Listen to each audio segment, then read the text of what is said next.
Hello everyone, welcome back to my YouTube channel Manjula Vlogs. ಈ ದಿನ what I eat in a day, ಮನೆಯಲ್ಲೇ ಬೆಳಗ್ಗೆಯಿಂದ ರಾತ್ರಿ ತನಕ ಏನೆಲ್ಲ ನಾನು ತಿಂತೀನಿ ಅನ್ನೋ ವಿಡಿಯೋನ ಶೇರ್ ಮಾಡ್ತಾ ಇದ್ದೀನಿ. ಹೊರಗಡೆ ಎಷ್ಟೇ ತರಾವರಿ ಫುಡ್ ತಿಂದರೂ ಕೂಡ ನಮ್ಮ ಮನೆಯಲ್ಲಿ ಮಾಡೋ ಆ ಸಿಂಪಲ್ ಊಟ ಕೊಟ್ಟಷ್ಟು ತೃಪ್ತಿ ಮತ್ಯಾವುದೂ ಕೊಡೋದಿಲ್ಲ ಅಲ್ವಾ. ಇವತ್ತು ನಾನು ಬೆಳಗ್ಗಿನ ತಿಂಡಿಯಿಂದ ರಾತ್ರಿ ಊಟದವರೆಗೂ ನಮ್ಮ ಮನೇಲಿ ಏನೇನು ಸಿಂಪಲ್ ಆ್ಯಂಡ್ ಸೂಪರ್ ಅಡುಗೆ ಮಾಡ್ತೀನಿ ಅಂತ ನಿಮ್ಮ ಜೊತೆ ಶೇರ್ ಮಾಡ್ತಾ ಇದ್ದೀನಿ. ಹಾಗಿದ್ರೆ ವಿಡಿಯೋನ ಶುರು ಮಾಡೋಣವಾ? ಅದಕ್ಕಿಂತ ಮುಂಚೆ ಇನ್ನೂ ಯಾರಾದರೂ ನನ್ನ ಚಾನಲ್ನ ಸಬ್ಸ್ಕ್ರೈಬ್ ಮಾಡ್ಕೊಳ್ದೆ ನೋಡ್ತಾ ಇದ್ದರೆ ದಯವಿಟ್ಟು ಸಬ್ಸ್ಕ್ರೈಬ್ ಮಾಡಿಕೊಂಡು ಸಪೋರ್ಟ್ ಮಾಡಿ.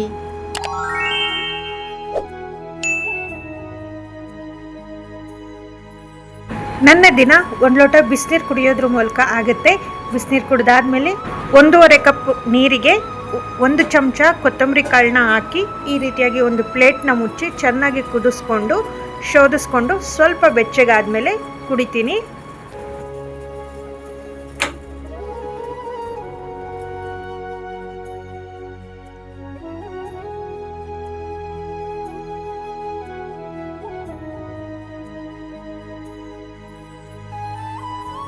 ಹಾಗೆ ಕಡಲೆಕಾಳನ್ನ ಸ್ವಲ್ಪ ನೆನೆಸ್ಬಿಟ್ಟು ಇಟ್ಟಿದ್ದೆ, ಅದನ್ನು ಕೂಡ ಸ್ವಲ್ಪ ತಿಂದೆ.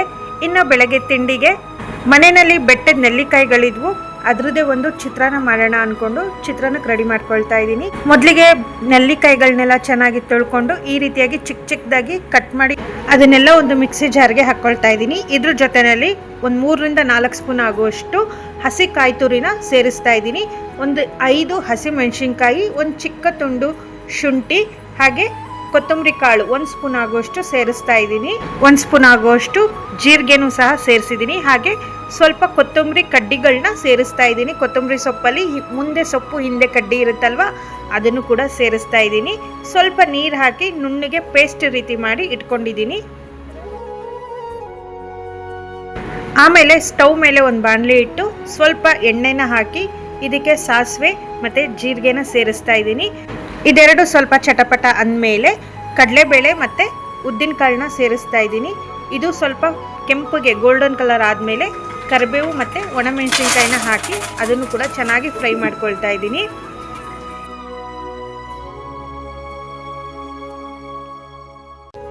ಇದಕ್ಕೆ ಸ್ವಲ್ಪ ಇಂಗನ್ನ ಕೂಡ ಸೇರಿಸಿ ಎಲ್ಲನೂ ಚೆನ್ನಾಗಿ ಫ್ರೈ ಮಾಡ್ಕೊಳ್ತಾ ಇದ್ದೀನಿ. ಆಮೇಲೆ ರುಬ್ಬಿ ಇಟ್ಟಿರುವಂತಹ ನೆಲ್ಲಿಕಾಯಿ ಪೇಸ್ಟ್ ಏನಿದೆ ಅದನ್ನು ಕೂಡ ಹಾಕ್ತಾ ಇದ್ದೀನಿ. ಇದಕ್ಕೆ ರುಚಿಗೆ ಎಷ್ಟು ಬೇಕೋ ಅಷ್ಟು ಉಪ್ಪು ಹಾಗೆ ಅರಿಶಿನ ಪುಡಿನ ಸೇರಿಸ್ತಾ ಇದ್ದೀನಿ. ಇದು ಹಸಿ ವಾಸನೆ ಎಲ್ಲ ಹೋಗಬೇಕು, ಆ ಗೊಜ್ಜಿಂದ ಏನಿದೆ ಅದು ಹಸಿ ವಾಸನೆ ಎಲ್ಲ ಹೋಗಿ ಎಣ್ಣೆ ಸ್ವಲ್ಪ ರಿಲೀಸ್ ಆಗಬೇಕು, ಅಲ್ಲಿ ತನಕನೂ ಚೆನ್ನಾಗಿ ಈ ರೀತಿಯಾಗಿ ಬಾಡಿಸ್ಕೊಳ್ತಾ ಇರಬೇಕಾಗುತ್ತೆ. ನಂತರ ಮಾಡಿಟ್ಟಿರುವಂತಹ ಬಿಸಿ ಬಿಸಿಯಾಗಿರುವ ಅನ್ನನ ಗೊಜ್ಜಿಗೆ ಸೇರಿಸ್ತಾ ಇದ್ದೀನಿ. ಚೆನ್ನಾಗಿ ಮಿಕ್ಸ್ ಮಾಡ್ಕೋಬೇಕು. ಅನ್ನ ಮತ್ತು ಗೊಜ್ಜು ಏನಿದೆ ಅದೆಲ್ಲ ಚೆನ್ನಾಗಿ ಬೆರಿಬೇಕು, ಅಲ್ಲಿ ತನಕನೂ ಚೆನ್ನಾಗಿ ಮಿಕ್ಸ್ ಮಾಡಿಕೊಂಡ್ರೆ ನೆಲ್ಲಿಕಾಯಿಂದ ಮಾಡಿರುವಂತಹ ಚಿತ್ರಾನ್ನ ರೆಡಿಯಾಗುತ್ತೆ.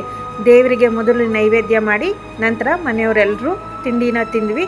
ಇದಾಗಿತ್ತು ನನ್ನ ಬೆಳಗಿನ ತಿಂಡಿ, ನೆಲ್ಲಿಕಾಯಿ ಚಿತ್ರಾನ್ನ. ರುಚಿಯಲ್ಲಂತೂ ತುಂಬ ಅಂದರೆ ತುಂಬಾ ಚೆನ್ನಾಗಿತ್ತು. ಒಮ್ಮೆ ನೀವು ಕೂಡ ಟ್ರೈ ಮಾಡಿ ನೋಡಿ. ಇನ್ನು ಮಧ್ಯಾಹ್ನದ ಊಟಕ್ಕೆ ಹೀರೆಕಾಯಿ ಇತ್ತು, ಹೀರೆಕಾಯಿಂದ ಪಲ್ಯ ಮಾಡ್ಕೊಂಡಿದ್ದೆ. 2 ಹೀರೆಕಾಯಿ ಇತ್ತು, ಇದ್ರದ್ದು ಸ್ವಲ್ಪ ಸಿಪ್ಪೆ ಎಲ್ಲ ತೆಗೆದು ಚಿಕ್ಕದಾಗಿ ಹೆಚ್ಚಿ ಒಂದು ಪಾತ್ರೆಗೆ ಹಾಕಿ ನೀಟಾಗಿ ತೊಳೆದ್ಬಿಟ್ಟು ಇಟ್ಕೊಳ್ತಾ ಇದ್ದೀನಿ. ಪೂರ್ತಿಯಾಗಿ ಸಿಪ್ಪೆ ತೆಗೆದಿಲ್ಲ ನಾನು.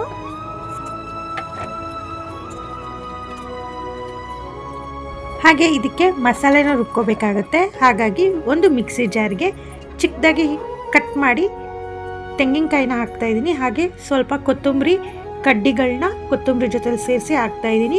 ಒಂದು ಚಿಕ್ಕ ತುಂಡು ಶುಂಠಿ, ಒಂದು 4-5 ಹಸಿಮೆಣಸಿನ್ಕಾಯಿನ ಹಾಕಿ ರುಬ್ಬಿ ಇಟ್ಕೊಂಡಿದ್ದೀನಿ.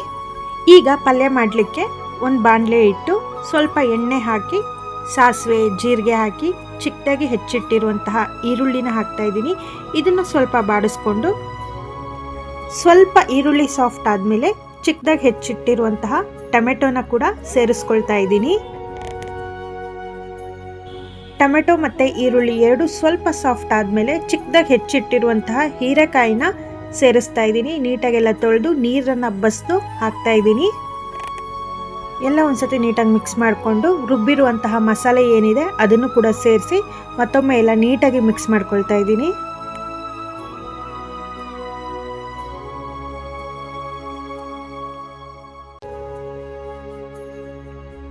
ಇದಕ್ಕೆ ಒಂದು ಪ್ಲೇಟನ್ನು ಮುಚ್ಚಿ ಹೀರೆಕಾಯಿ ಎಲ್ಲ ಬೇಯಬೇಕು ಅಲ್ಲಿ ತನಕ ಒಂದು ಪ್ಲೇಟನ್ನು ಮುಚ್ಚಿ ಇಡ್ತಾ ಇದ್ದೀನಿ.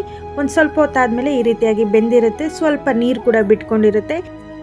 ಮತ್ತೊಮ್ಮೆ ಎಲ್ಲ ನೀಟಾಗಿ ಕೈ ಆಡಿಸಿ ಇನ್ನೊಮ್ಮೆ ಪ್ಲೇಟನ್ನು ಮುಚ್ಚಿ ಇಟ್ಟಿದ್ದೀನಿ. ಒಂದು 5ರಿಂದ 10 ನಿಮಿಷ ಆದರೆ ನೀಟಾಗಿ ಹೀರೆಕಾಯಿ ಎಲ್ಲ ಬೆಂದಿರುತ್ತೆ. ರುಚಿಗೆ ಎಷ್ಟು ಬೇಕೋ ಅಷ್ಟು ಉಪ್ಪನ್ನು ಹಾಕ್ತಾ ಇದ್ದೀನಿ. ಮೇಲೆ ಸ್ವಲ್ಪ ಕೊತ್ತಂಬರಿ ಸೊಪ್ಪು ಉದುರಿಸ್ಕೊಂಡು ಇನ್ನೊಮ್ಮೆ ನೀಟಾಗಿ ಎಲ್ಲ ಒಂದು ಕಡೆಯಿಂದ ಮಿಕ್ಸ್ ಮಾಡಿಕೊಂಡ್ರೆ ಹೀರೆಕಾಯಿ ಪಲ್ಯ ರೆಡಿ ಆಗುತ್ತೆ.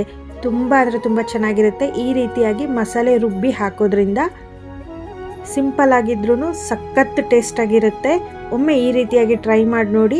ಬಿಸಿ ಬಿಸಿ ಚಪಾತಿ ಜೊತೆಯಲ್ಲಿ, ಪೂರಿ ಜೊತೆಯಲ್ಲಿ, ರೊಟ್ಟಿ, ದೋಸೆ ಎಲ್ಲದರ ಜೊತೆಯಲ್ಲೂ ಒಂದೊಳ್ಳೆ ಕಾಂಬಿನೇಷನ್ ಆಗಿರುತ್ತೆ. ನಾನು ಚಪಾತಿ ಮಾಡ್ಕೊಂಡಿದ್ದೆ, ತುಂಬ ಅಂದರೆ ತುಂಬ ಚೆನ್ನಾಗಾಗಿತ್ತು. ಇದಾಗಿತ್ತು ನನ್ನ ಮಧ್ಯಾಹ್ನದ ಊಟ. ಚಪಾತಿ ಜೊತೆಯಲ್ಲಿ ಹೀರೆಕಾಯಿ ಪಲ್ಯ ಹಾಗೆ ಸೌತೆಕಾಯಿ ಜೊತೆಯಲ್ಲಿ ತಿಂದೆ. ತುಂಬ ಅದ್ಭುತವಾಗಿ ಬಂದಿತ್ತು ಹೀರೆಕಾಯಿ ಪಲ್ಯ. ಹಾಗೆ ಸಂಜೆಗೆ ನೇರಳೆ ಹಣ್ಣನ್ನು ಬಳಸಿ ಶಾರ್ಟ್ಸ್ ಮಾಡ್ಕೊಂಡಿದ್ದೆ, ಜ್ಯೂಸ್ ಥರ ಮಾಡ್ಕೊಂಡಿದ್ದೆ. ತುಂಬ ಅದ್ಭುತವಾಗಿ ಬಂದಿತ್ತು. ಇದ್ರ ರೆಸಿಪಿ ಬೇಕು ಅಂದರೆ ಡಿಸ್ಕ್ರಿಪ್ಷನ್ ಬಾಕ್ಸಲ್ಲಿ ಲಿಂಕ್ ಹಾಕಿರ್ತೀನಿ, ಒಮ್ಮೆ ಚೆಕ್ ಮಾಡಿ ನೋಡಿ. ಇನ್ನು ರಾತ್ರಿಗೆ ಚಪಾತಿ ಕೂಡ ಇತ್ತು, ಹೀರೆಕಾಯಿ ಪಲ್ಯ ಕೂಡ ಇತ್ತು. ಹಾಗಾಗಿ ಮತ್ತೆ ಏನೂ ಮಾಡ್ಕೊಳ್ಳೋದಕ್ಕೆ ಹೋಗಲಿಲ್ಲ.